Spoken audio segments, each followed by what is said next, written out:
नमस्कार, आप देख रहे हैं 4 PM और मैं हूं अभिषेक मिश्रा।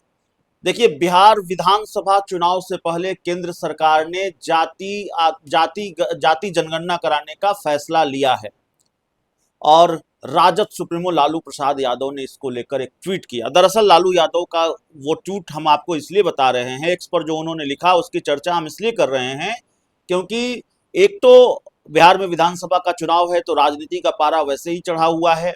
अब केंद्र सरकार के इस फैसले की वजह से एक क्रेडिट वार भी छिड़ा हुआ है।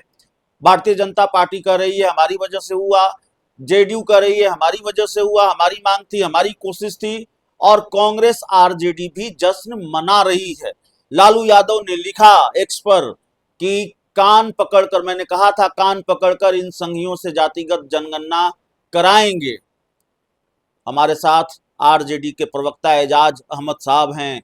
लालू यादव ने बहुत आक्रामक तरीके से एक्स पर लिखा और बहुत सारी बातें लिखी। तेजस्वी यादव ने कल जश्न मनाया, पटाखे फोड़े गए। आपके कुनबे में, आपकी पार्टी में जश्न का माहौल है एजाज साहब, लेकिन जेडीयू कह रही है, जेडीयू के मुख्य प्रवक्ता नीरज कुमार कह रहे हैं छुड़छुड़ी पटाखा छोड़ रहे हैं तेजस्वी यादव। देखिए, जो नीरज जी कहते हैं या भारतीय जनता पार्टी कहती है, सच और सच्चाई से वो लोग कोसों दूर है। सच तो यह है कि बंच ऑफ थर्ड की राजनीति को जो लोग चलाने वाले हैं, और आपने देखा होगा 2015 के चुनाव के समय मोहन भागवत ने क्या कहा था, आरक्षण की समीक्षा होनी चाहिए।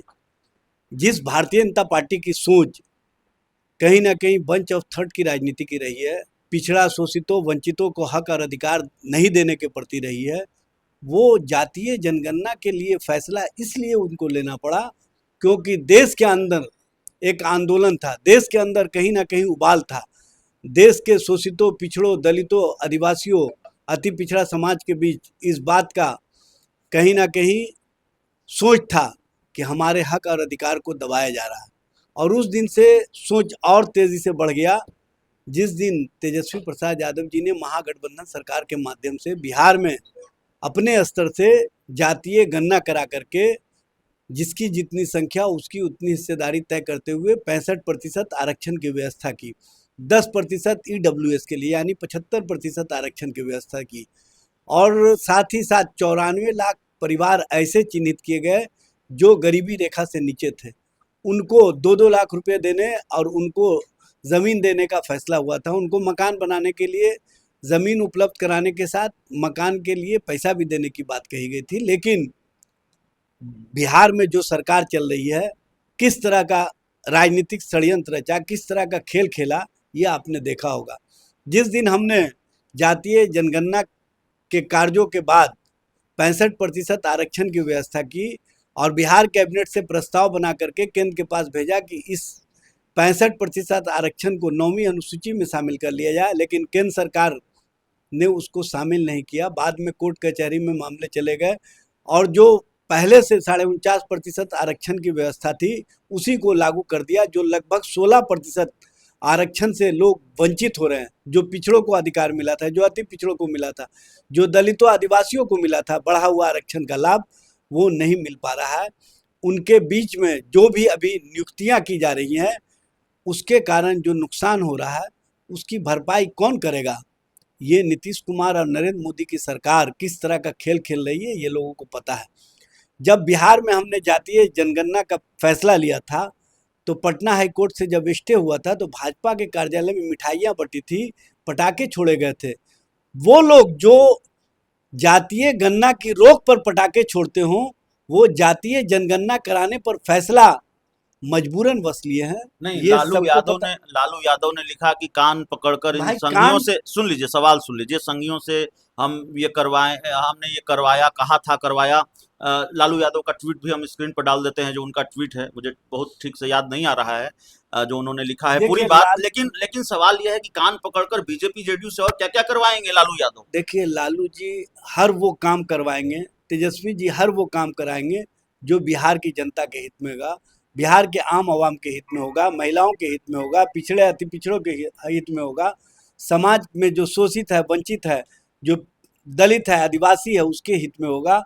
वो काम हम लोग कान पकड़ के सरकार से करवाने का काम पटना करेंगे। में बड़ा बड़ा पोस्टर लगा हुआ है जाति जनगणना पर, नीतीश कुमार को क्रेडिट, भाई अब प्रधानमंत्री नरेंद्र मोदी को बधाई। मैं पूछना चाहता हूं उन लोगों से जो लोग क्रेडिट लेने की होड़ में लगे हुए हैं, लालू जी, तेजस्वी जी ने कोई राजनीतिक क्रेडिट के लिए ये काम नहीं किया।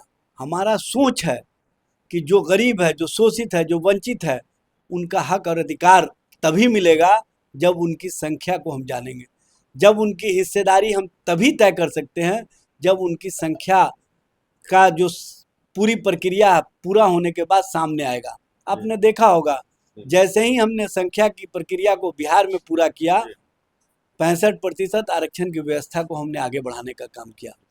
तो इसी तरह से हम लोग चाहते हैं कि नरेंद्र मोदी सरकार अगर सही माने में पिछड़े दलितों, आदिवासियों, अति पिछड़ों के साथ उनको अधिकार देना चाहती है, उनको हक देना चाहती है, तो 65% आरक्षण की व्यवस्था को बढ़ा करके 75% कर दिया जाए।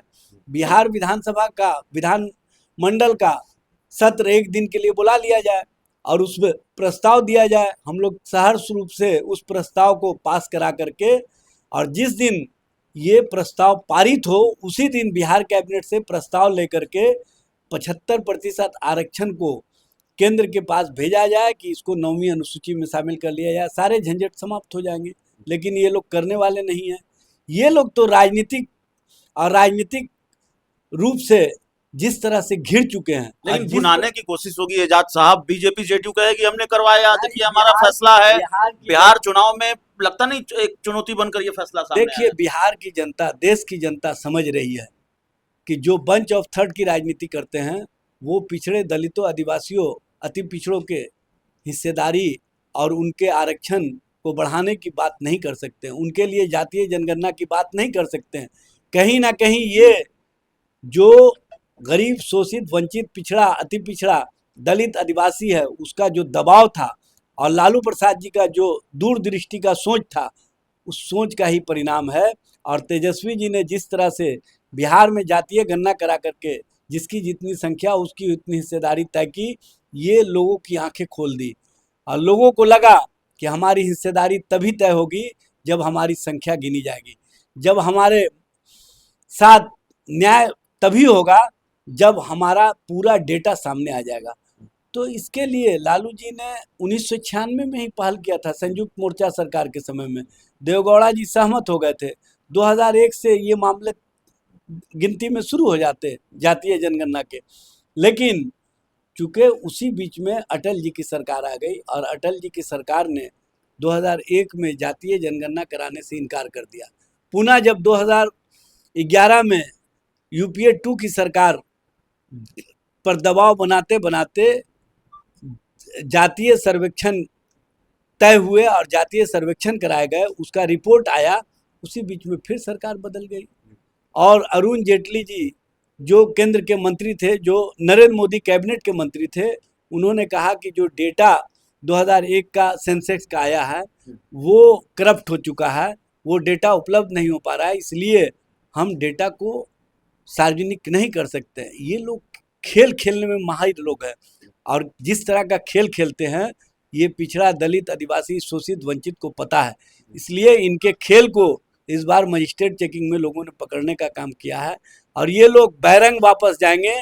बिहार की जनता इनको पूरी तरह से बेनकाब कर देगी और बताने का काम करेगी कि जिसने हमारा हक और अधिकार दिया, जिसने हमारे प्रति सोच रखा, जिसने हमारे लिए संघर्ष और आंदोलन किया, हम उसके साथ खड़े हैं।